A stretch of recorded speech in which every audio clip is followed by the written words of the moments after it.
పని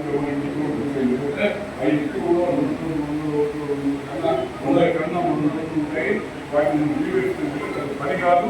4-5 ఫోన్లు చేయడం, వాళ్ళతో మాట్లాడటం, హైదరాబాద్తో మాట్లాడటం, ఊళ్ళో మాట్లాడటం, అలాగే ఇక్కడ వేరే ప్రాంతానికి ఉద్యోగాలు మాట్లాడాలి.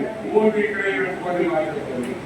లేని పక్షంలో తప్పనిసరిగా ఆ ప్రాంతంలో మన ఓట్లు రీచ్ చేసుకొని ఆయుర్వేదకైనా ఉపయోగపడతారు. కనీసం భవిష్యత్తు ఆ ప్రాంతం గుంటూరు వచ్చారు, మాట్లాడి నుంచి గుంటూరు వచ్చారు. ఇక్కడ మేము గుంటూరులో పెట్టుకుంటాము.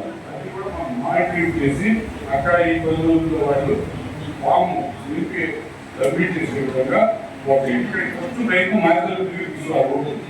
మాటలు తిరిగి తీసుకురాని పక్షాలు కన్విన్స్ కాని పక్షాల్లో అక్కడ ఓటు నమోదు చేసుకుంటే అక్కడ పోటీ చేసే విధంగా అమలు కోరుతున్నాం.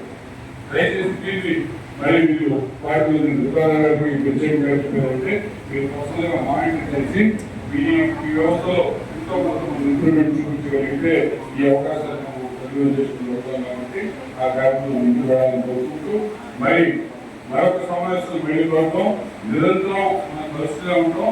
మీరు ఈ రోజు మెల్లగా ఖాళీ ఉన్నప్పుడల్లా ఆ వార్డులో సమస్యలు సేకరించడం మొదలు.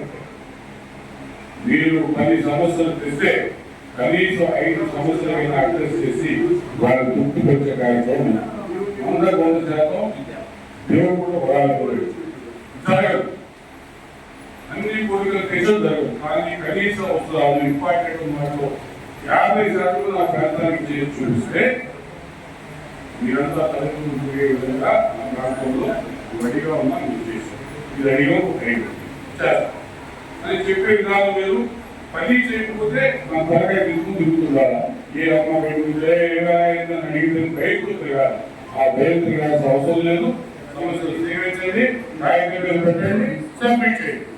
ఈ మీటింగ్ లో బుధవారం జరిగే మీటింగ్ లో మీరు యూనిట్ స్థాయిలో మీరు సబ్మిట్ చేస్తే అధ్యక్షులు మండల స్థాయి టౌన్ స్థాయి సమావేశంలో తీసుకొచ్చి సబ్మిట్ చేస్తారు. కానీ ఎక్కడ చేస్తారు చక్కగా అక్కడికి చెబుతాం. 1 by 1 నంబర్ వేసి ప్రతి సమస్య ఒక నంబర్ ఇచ్చి ఆ నంబర్ ద్వారా అయితే వాటిని సమాచారం వచ్చే విధంగా ఆర్గనైజేషన్ చేయగలమని ఇదంతా ఓపిక వచ్చారు. అందరూ ఉన్నారు. మార్చల్లో పెట్టండి.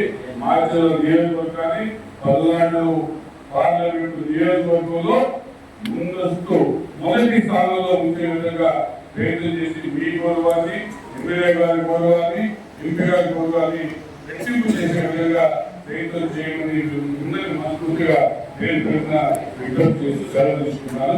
జై జగన్.